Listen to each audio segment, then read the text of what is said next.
வணக்கம் மக்களே, எல்லாரும் எப்படி இருக்கீங்க? உங்களை சினி ஃப்ளாஷ் தமிழுக்கு வரவேற்கிறேன். இன்றைக்கி நம்ம பேச போகிறது ஒரு சாதாரண விமர்சனம் கிடையாது. இது ஒரு அனுபவத்தின் பகிர்வு.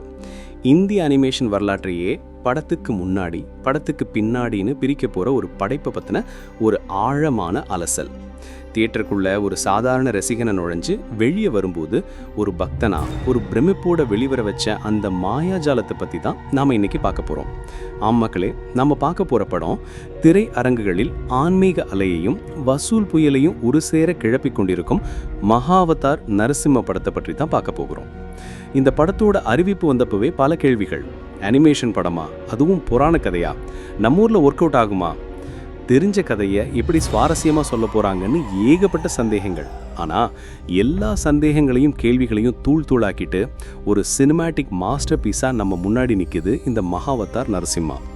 இயக்குனர் அஸ்வின் குமார் அவரோட டீம் இது வெறும் படம் இல்லை, இது ஒரு யாகம்னு நினச்சி வேலை செஞ்சுருக்காங்க. அது திரையில் ஒவ்வொரு ஃப்ரேம்லேயும் தெரியுது. சரி, இந்த பிரம்மாண்டத்துக்குள்ளே அப்படி என்னதான் இருக்குது? வாங்க ஒரு முழுமையான போஸ்ட்மார்ட்டமே பண்ணிடலாம். முதல்ல கதைக்குள்ளே போவோம். ஸ்பாய்லர்ஸ் பற்றி கவலைப்பட தேவையில்லை. ஏன்னா இது நம்ம ரத்தத்தில் ஊறின கதை, நம்ம பாட்டி மடியில் படுத்துக்கிட்டு கேட்ட கதை. ஆனால் அதை கண்ணு முன்னாடி திரையில் பார்க்கும்போது கிடைக்கிற அனுபவம் அதுதான் இங்கே புதுசு. படம் தொடங்குறதே அசுர அரசன் ஹிரண்யகசிபுவோட பிரம்மாண்டமான அரண்மனையிலிருந்து தான். தங்கம் வைரம்னு மினுமினுக்கிற அந்த அரண்மனை அவனோட அதிகாரத்தையும் ஆணவத்தையும் அப்படியே பிரதிபலிக்குது. இன்னொரு பக்கம் அமைதி தவிழும் காடு, ரிஷிகளோட ஆசிரமம்னு அதர்மத்துக்கும் தர்மத்துக்கும் இருக்கிற வித்தியாசத்தை ஆரம்பத்திலேயே நம்ம மனசில் பதிய வச்சிடுறாங்க. ஹிரண்யகசிபு இவன் வெறும் கெட்டவன் கிடையாது. பிரம்மன் கிட்ட சாக வரம் வாங்குறதுக்காக அவன் பண்ணுற தவம், தான் தம்பி ஹிரண்யாக்ஷன் இறந்ததால நாராயணன் மேலே அவன் கொண்ட தீராத கோபம்னு அவனோட வில்லத்தனத்துக்கு பின்னாடி ஒரு வலுவான காரணத்தை நிறுவுறாங்க. அவனோட அகங்காரம், ஆணவம், தான் சக்தி மேலே அவன் வச்சிருக்கிற அதீத நம்பிக்கை எல்லாத்தையும் ரொம்ப ஆழமாக பதிவு செஞ்சுருக்காங்க.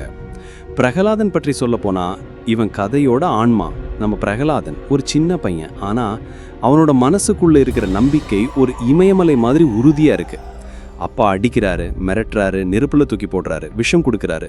ஆனால் அந்த சின்ன உதடுகள் ஓம் நமோ நாராயணாயன்னு சொல்கிறத நிறுத்தவே இல்லை. அவனோட கண்களில் இருக்கிற அந்த அப்பாவித்தனம், அதே சமயம் அந்த அசைக்க முடியாத பக்தி நம்ம மனசை உருக்கிடும். சரி, படம் மெதுவாக கதாபாத்திரங்களை நமக்கு அறிமுகப்படுத்தி ஹிரண்யகசிபுவோட உலகத்தையும் பிரகலாதனோட பக்தியையும் நிறுவுது. முதல் பாதி முழுக்க தந்தைக்கும் மகனுக்கும் நடக்கிற அந்த போராட்டம் தான். நான் தான் கடவுள்னு சொல்கிற அப்பாவுக்கும், இல்லை நாராயணன் தான் முழுமுதற் கடவுள்னு சொல்கிற மகனுக்கும் இடையிலான அந்த உரையாடல்கள் வெறும் டயலாக்ஸ் இல்லை, அது ஒரு தத்துவ விசாரணை. பிரகலாதனுக்கு வைக்கப்படுற ஒவ்வொரு சோதனையும் நம்மளோட இதய துடிப்பு எகிர வைக்கும். பாம்புகள் நிறைந்த அறை, கொதிக்கிற எண்ணெய் கொப்பரைன்னு ஒவ்வொரு காட்சியும் அவ்வளோ பதட்டமாக எடுத்திருக்காங்க. இன்டர்வல் வரத்துக்கு முன்னாடி ஹோலிகா பிரகலாதனை மடியில் வச்சுக்கிட்டு நெருப்பில் இறங்குற காட்சி, தியேட்டரில் ஒரு நிமிஷம் மயான அமைதி நிலவும்.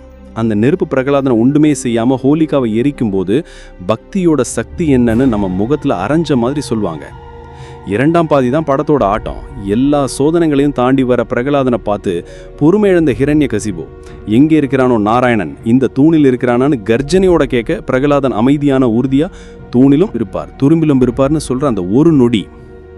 அதுக்கப்புறம் தியேட்டரில் நடக்கிறதெல்லாம் ஒரு அமானுஷ்ய அழகுபம். அந்த தூண் மெல்ல உடைய ஆரம்பிக்கும் போது வர்ற பின்னணி இசை, ஹிரண்யகசிபோட முகத்தில் தெரிகிற திகைப்பு, பிரகலாதனோட முகத்தில் தெரிகிற நம்பிக்கை, கடைசியாக அந்த தூணை பிளந்து கொண்டு உக்கிரத்தோட ஆக்ரோஷத்தோட சிம்மத்தோட கர்ஜனையோட மனித உருவத்தோட வெறிப்படுற அந்த மகாவதாரம் நரசிம்மா.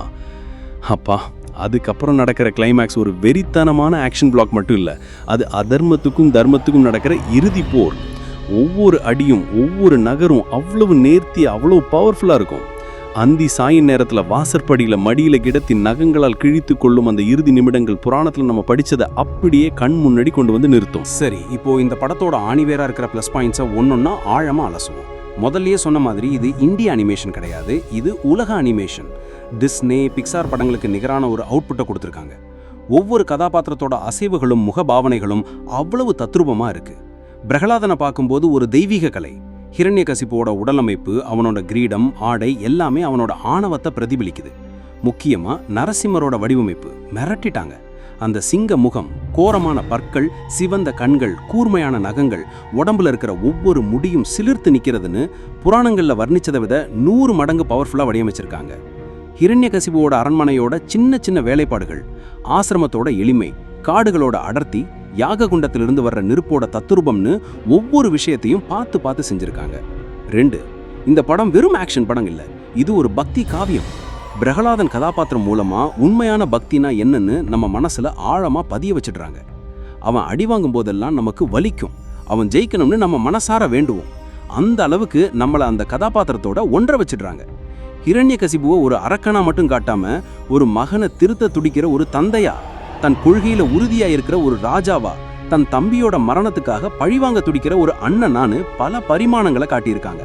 அதனால அவன் மேல் நமக்கு கோபம் வந்தாலும் சில நேரங்கள்ல ஒரு சின்ன பரிதாபமும் வரும். இது அந்த கதாபாத்திரத்துக்கு ஒரு பெரிய ஆழத்தை கொடுக்குது. 3, படத்தோட இன்னொரு ஹீரோ இசை. பாடல்கள் எல்லாமே கதையோட ஒன்றி கேட்க ரொம்ப இனிமையா இருக்கு. ஆனா பின்னணி இசை தான் படத்தை தாங்கி நிக்குது. Theme music. பிரகலாதன் வரும்போது ஒரு தெய்வீகமான மென்மையான இசை, ஹிரண்யகசிபு வரும்போது ஒரு கம்பீரமான அதிகாரமான இசை. முக்கியமா நரசிம்மர் தூணை பிளந்து வரும்போது ஒலிக்கிற அந்த தீம் மியூசிக், அது வெறும் இசை இல்ல, அது ஒரு மந்திர மாதிரி. நம்ம உடம்புல இருக்கிற ஒவ்வொரு செல்லையும் அதிர வைக்கும். அந்த கர்ஜனையும் மந்திர உச்சாடனங்களும் கலந்த இசை தியேட்டரை ஒரு கோயில் மாதிரி மாத்திடுது. 4, இயக்குனம் மற்றும் திரைக்கதை. தெளிவான பார்வை. இயக்குனர் அஸ்வின் குமாருக்கு ஒரு பெரிய சல்யூட்.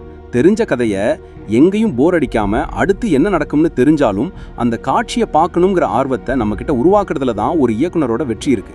அது அவர் 100% சரியா செஞ்சிருக்காரு. சமநிலை. பக்தியையும் பிரம்மாண்டமான ஆக்ஷனையும் ரொம்ப சரியா சமநிலைப்படுத்தியிருக்காரு. பக்திங்கிற பேர்ல டாக்குமெண்ட்ரி மாதிரி இல்லாமலும் ஆக்ஷனுங்கிற பேர்ல ஒரு சூப்பர் ஹீரோ படம் மாதிரி இல்லாமலும் ரெண்டுக்கும் நடுவுல ஒரு சரியான பாதையில படத்தை நகர்த்தி கொண்டு போயிருக்காரு. இவ்வளவு நிறைகள் இருக்கிற படத்துல குறைகள் இல்லாம இருக்குமா? கண்டிப்பா இருக்கு. ஆனா அதெல்லாம் இமயமலை மாதிரி இருக்கிற பிளஸ் பாயிண்ட்ஸுக்கு முன்னாடி ஒரு சின்ன கடுகு மாதிரி தான். 1, படத்தோட முதல் பாதி கதாபாத்திரங்களை நிறுவுறதுக்காக கொஞ்சம் மெதுவா நகர்ற மாதிரி சிலருக்கு தோணலாம். குறிப்பா ஹிரண்யகசிபுக்கும் தேவர்களுக்கும் நடக்கிற சில உரையாடல்கள் கதையோட வேகத்தை லேசா குறைக்கிற மாதிரி ஒரு ஃபீல். 2, யூகிக்கக்கூடிய கதைக்கடத்தை கொண்டது. இது ஒரு பெரிய மைனஸ்னு சொல்ல முடியாது.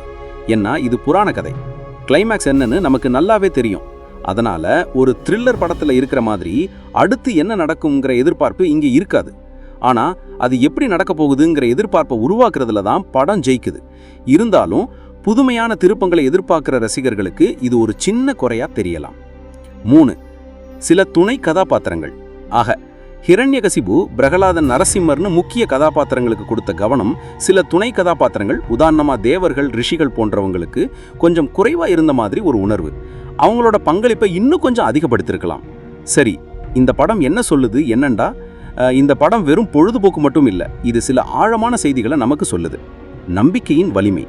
எவ்வளவு பெரிய சக்திக்கு முன்னாடியும் எவ்வளவு பெரிய துன்பத்துக்கு நடுவுலையும் உண்மையான அசைக்க முடியாத நம்பிக்கை இருந்தா தெய்வம் நம்மளை கைவிடாதுங்கிற ஒரு ஆழமான செய்தியை பதிவு பண்ணுது.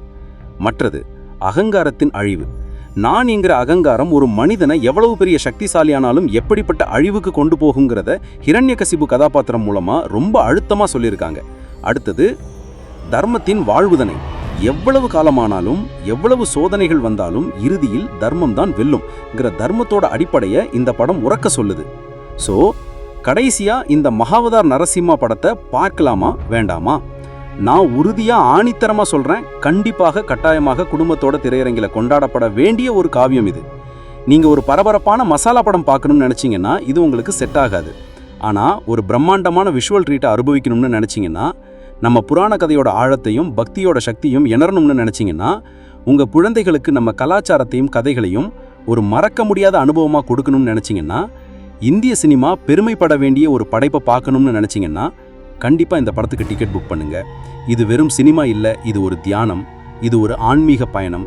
மொத்தத்துல மகாவதார் நரசிம்மா கண்களுக்கு விருந்து, மனதுக்கு பக்தி, சிந்தனைக்கு தெளிவு, இந்திய அனிமேஷன் துறைக்கு ஒரு புதிய விடியல். என்னோட ரேட்டிங் 5க்கு 4.5 ஸ்டார்ஸ் கொடுப்பேன். ஓகே, சரி மக்களே, நீங்க இந்த படத்தை பார்த்துருந்தீங்கன்னா உங்க கருத்து என்னன்னு கீழே கமெண்ட்ல சொல்லுங்க. நரசிம்மர் அவதாரம் எடுத்த அந்த காட்சியில உங்களுக்கு எப்படி இருந்துச்சு, உங்க கூஸ்பம்ஸ் மொமெண்ட் எதுன்னு எங்களோட பகிர்ந்துக்கோங்க. நான் சொன்னதுல உங்களுக்கு மாற்று கருத்து இருந்தாலும் தாராளமா சொல்லுங்க, அதை பத்தி விவாதிக்கலாம். இந்த வீடியோ உங்களுக்கு பிடிச்சிருந்தா ஒரு லைக் பண்ணுங்க, உங்கள் நண்பர்களுக்கும் ஷேர் பண்ணுங்க, மறக்காம நம்ம சேனலுக்கு சப்ஸ்கிரைப் பண்ணுங்க. அடுத்த ஒரு அட்டகாசமான விமர்சனத்தோட உங்களை சந்திக்கிறேன். நன்றி மக்களே.